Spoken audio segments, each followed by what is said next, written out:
नमस्कार साथियों, फिर से एक नई जानकारी के साथ आपके सामने आई हूँ। जल्दी से वीडियो पर एक लाइक करके चैनल को सब्सक्राइब करें। अब चलिए शुरू करते हैं।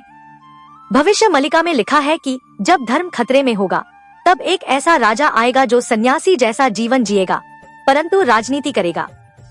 वह योगी होगा पर राज करेगा। वह भारत को फिर से धर्म के मार्ग पर लाएगा। ये बात आज के समय में मोदी जी पर काफी हद तक फिट बैठती है।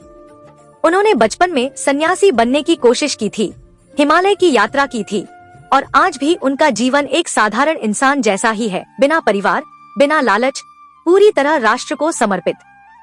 भविष्य मलिका में कहा गया है, जब कलयुग का संकट अपने चरम पर होगा तब एक सेवक वेशधारी व्यक्ति राज करेगा। वह खुद को राजा नहीं बल्कि जनता का सेवक कहेगा। मोदी जी हमेशा खुद को प्रधान सेवक कहते हैं और इसी पहचान के साथ उन्होंने देश का नेतृत्व किया है। कलयुग के अंधकार में प्रकाश फैलाने वाला।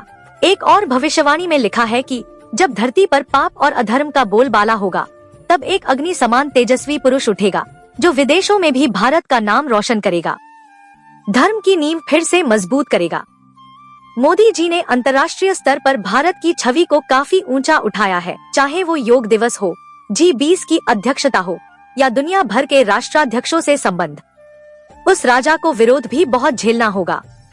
भविष्य मलिका में ये भी लिखा है, धर्मराज जैसा वह राजा होगा परंतु उसे अपमान, विरोध और कठिनाइयों का सामना करना पड़ेगा।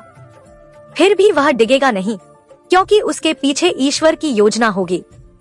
ये भी देखा गया है कि मोदी जी को हर कदम पर आलोचना, विरोध और झूठे आरोपों का सामना करना पड़ा पर वे अपने मार्ग से नहीं हटे। वह कोई साधारण मानव नहीं, ईश्वरीय योजना का हिस्सा होगा। कुछ संतों का यह भी मानना है कि मोदी जी का उदय कोई संयोग नहीं है बल्कि भगवान विष्णु की योजना के तहत हुआ है। वो शायद कल की लीला के किसी चरण में एक अहम पात्र की भूमिका निभा रहे हों, जो अधर्म के खात्मे की भूमिका तैयार कर रहा हो। क्या आप जानते हैं, एक ऐसा दिव्य पुरुष जो पिछले 5000 वर्षों से जीवित है, जो योगबल से मृत को भी जीवित कर सकते हैं और जिनके आशीर्वाद से भारत को मिला एक ऐसा नेता जिसने पूरी दुनिया की सोच को हिला दिया। क्या ये सब संयोग है या फिर कोई बहुत बड़ी, बहुत गहरी दिव्य योजना? क्या प्रधानमंत्री नरेंद्र मोदी सिर्फ एक राजनेता है या वो किसी रहस्यमयी चमत्कार की धुरी है? क्या वाकई हिमालय की घाटियों में मोदी जी की मुलाकात हुई थी एक अमर योगी से जिनका नाम है महाअवतार बाबा? आज हम आपको सुनाएंगे वो कथा जो आपके सोचने का नजरिया ही बदल देगी और शायद आपके विश्वास को एक नया मार्ग दिखा देगी। वीडियो को अंत तक जरूर देखिए क्योंकि हर सेकंड आपको चौंकाने वाला है। नरेंद्र मोदी का बचपन और वैराग्य की ओर झुकाव। दोस्तों, नरेंद्र दामोदर दास मोदी, आज उन्हें पूरी दुनिया एक शक्तिशाली प्रधानमंत्री, एक जबरदस्त वक्ता और दूरदर्शी नेता के रूप में जानती है। लेकिन क्या आप जानते हैं कि एक समय ऐसा भी था जब वो इस भौतिक दुनिया को पूरी तरह त्याग देना चाहते थे? हाँ, जब वो महज 17 से 18 साल के थे तो उन्होंने घर परिवार, रिश्ते नाते सब कुछ छोड़ दिया। उनका मन बार बार वैराग्य की ओर खिंचता था। उन्हें लगने लगा था कि इस संसार में कुछ भी स्थायी नहीं है। वो निकल पड़े थे हिमालय की ओर, एक अनंत यात्रा पर। ठंडी हवाओं से भरे वो पर्वत, बर्फ की चादर ओढ़े वो घाटियां और अनंत मौन। वहीं नरेंद्र मोदी ने कई महीनों तक घोर तपस्या की। न कोई दिखावा, न कोई प्रचार, सिर्फ एक साधक जो आत्मज्ञान की खोज में निकला था। महाअवतार बाबा से रहस्यमयी भेंट। अब आते हैं उस रहस्य की ओर जो आज भी कई लोगों की जुबान पर है लेकिन कोई खुले शब्दों में बात नहीं करता। उन्हीं हिमालय की वादियों में नरेंद्र मोदी की मुलाकात होती है एक दिव्य पुरुष से। नाम था महाअवतार बाबा, एक ऐसा योगी जिनके बारे में पहली बार परमहंस योगानंद जी ने ऑटोबायोग्राफी ऑफ अ योगी में लिखा था। कहा जाता है महाअवतार बाबा ना बूढ़े होते हैं, ना मरते हैं, वो सदियों से इसी शरीर में हैं, योगबल से शरीर को अमर बनाए हुए हैं। संत कबीर, आदि शंकराचार्य, लाहिड़ी महाशय, सबको इन्हीं महाअवतार बाबा ने दीक्षा दी थी और अब इस परंपरा में एक नया नाम जुड़ने वाला था, नरेंद्र मोदी। वो घटना जिसने सब कुछ बदल दिया। हिमालय की एक गुफा में एक दिव्य प्रसंग घटित होता है। कहानी के अनुसार एक युवा बाबा के पास ज्ञान प्राप्ति के लिए जाता है। वो प्रार्थना करता है कि उसे शिष्य बना ले, लेकिन बाबा इनकार कर देते हैं। वो युवक कहता है, अगर आप मुझे शिष्य नहीं बनाएंगे तो मैं इस पहाड़ी से कूद जाऊंगा। बाबा शांत स्वर में कहते हैं, कूद जाओ, और वो सच में कूद पड़ता है। कुछ समय बाद लोग उसका मृत शरीर बाबा के पास लाते हैं। बाबा आंखें बंद करते हैं, सिर पर हाथ रखते हैं, और कुछ ही क्षणों में वो युवक फिर से जीवित हो उठता है। यह कोई चमत्कार नहीं था, यह योग बल था। महाअवतार बाबा ने सिद्ध कर दिया कि योग की शक्ति मृत्यु को भी हरा सकती है। मोदी का जीवन एक मिशन कैसे बना?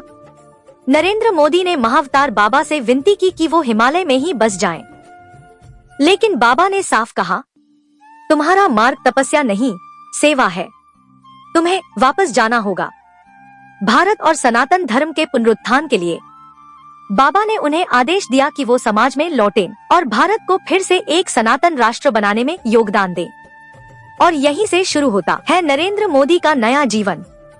वो हिमालय से लौटते हैं, साधारण नहीं बल्कि एक दिव्य उद्देश्य के साथ। उनका रास्ता राजनीति बनता है, लेकिन उनका लक्ष्य सिर्फ सत्ता नहीं, सेवा, संस्कृति और सनातन का पुनर्जागरण है।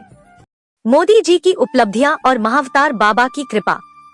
सोचिए दोस्तों, क्या ये सब संयोग है? अयोध्या में राम मंदिर का निर्माण, काशी विश्वनाथ कॉरिडोर, उज्जैन में महाकाल लोक, विश्व योग दिवस, मुस्लिम देशों में मंदिर।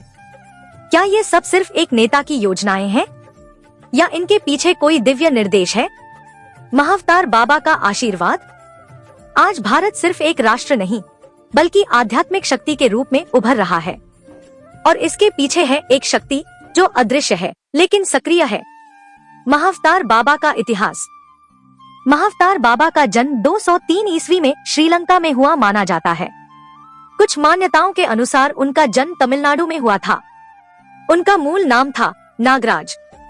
5000 वर्षों से वो इस पृथ्वी पर जीवित है, योग बल से। उनकी गुफा आज भी उत्तराखंड के अल्मोड़ा के टूनागिरी पर्वत में है। कई साधक वहां जाकर ध्यान करते हैं। यहाँ तक कि सुपरस्टार रजनीकांत भी उनके भक्त हैं। उन्होंने 2002 में एक फिल्म बाबा भी बनाई थी। परमहंस योगानंद, युक्तेश्वर गिरी, लाहिड़ी महाशय सब इनके शिष्य थे। क्या नरेंद्र मोदी एक दिव्य योजना का हिस्सा है? अब सवाल यह उठता है, क्या नरेंद्र मोदी सिर्फ एक इंसान है, या फिर वो भी एक मिशन पर आए दिव्य पुरुष हैं? क्या उन्होंने सिर्फ राजनीति की राह चुनी, या उन्हें भेजा गया एक विशेष उद्देश्य के लिए? क्योंकि जिनके जीवन में इतने मोड़ आए, जो हिमालय तक गए, जिन पर एक अमर योगी ने हाथ रखा, वो सामान्य नहीं हो सकते। संत अच्युतानंद दास, परमहंस योगानंद, सबने कहा था कि एक समय आएगा जब भारत का नेता पूरे विश्व को धर्म की ओर मोड़ेगा। क्या वो समय अब आ चुका है? क्या नरेंद्र मोदी वही नेता है? और क्या उन्हें मार्गदर्शन दे रहे हैं महाअवतार बाबा?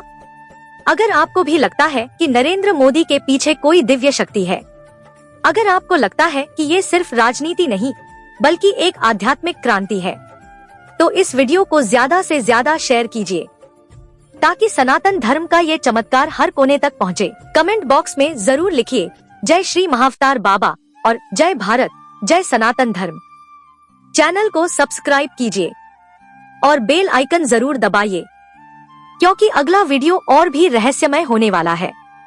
जय श्री हरि, जय श्री महाअवतार बाबा, जय भारत।